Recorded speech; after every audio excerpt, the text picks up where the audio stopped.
And you know, you start pushing your meds, and I looked down and I was like, oh my God. This is not dextrose. Hi guys, welcome back to my channel. My name is Lori if you are new here, and I am a family nurse practitioner. And today I want to talk about medication errors. This is something that a lot of people kind of shy away from because nobody truly wants to admit that they have done this. But I am going to be sharing with you guys ways in how you can prevent medication errors, and also I'm going to share with you guys my medication error story. Make sure you subscribe to my channel and also click on that notification bell so you don't miss out on any of my content if you have not yet subscribed already. Let's get started.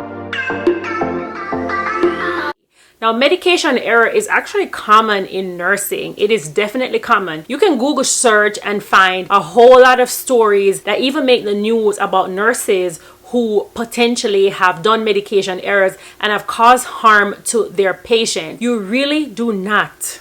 You do not want this to be you. It is dangerous. It can kill someone. And also, you as a nurse, you can potentially go to jail. Your license can be taken away. So this is something that you really need to be careful of. Now, the first tip I want to give to you, whether you're a new grad or not, you have to pay attention. You have to always be on high alert. Nursing is a fast-paced environment. Things are thrown at you left, right, and 1 minute you're doing something, the next minute something has come up and you have to go do something else. So you're thinking one thing to do something, and then something else happen and you have to go tend to it. So you have to always pay attention and be on your toes and be alert when you are a nurse. My medication error, I was basically a new nurse and I was off orientation. I went to go see my patient. I went in my patient's room. He did not look well, and I went checked his blood sugar. His blood sugar I think was like 40. I went to the Pyxis, and in the ICU, I worked the ICU if you are not aware of that.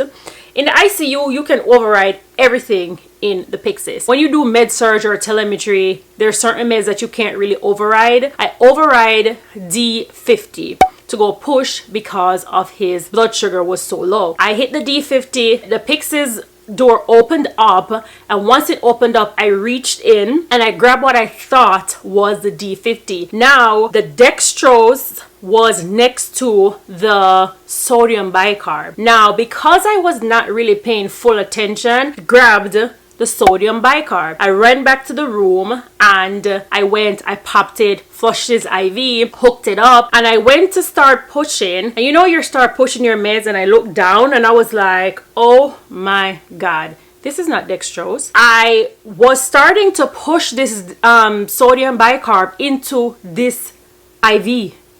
And I'm so glad that I looked down and saw that it was sodium bicarb. I quickly stopped. I was so flustered. I was so upset with myself, and I was like, oh my God. And you know what? I was one of those nurses that I was always saying I always have to be in my toes. I have to be careful. A lot of times even when we're in a code situation, orders, medication is flying left, right. You have to be alert and aware. A lot of times when I am in a code and I am not the one that's passing the meds, if I'm the one that's pushing the meds, I always look down on the medication. The person who is pulling the meds from the crash cart will say, here's another epi, here's another whatever, and I am the one that's pushing that meds. Once I get it in my hand, I look at it because it is potentially detrimental for your patient if you administer wrong medication. So this is why I'm telling you, pay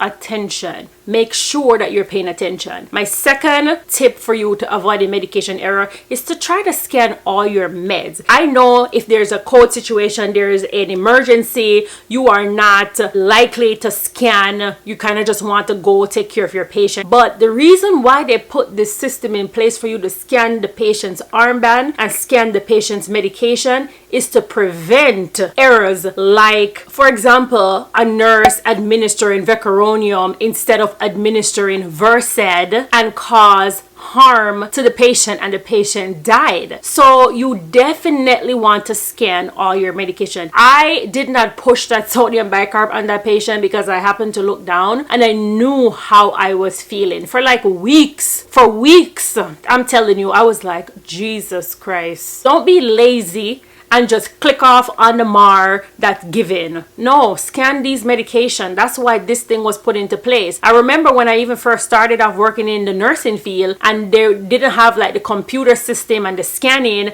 and doctors would write. Remember? I don't know if you guys are this older nurses.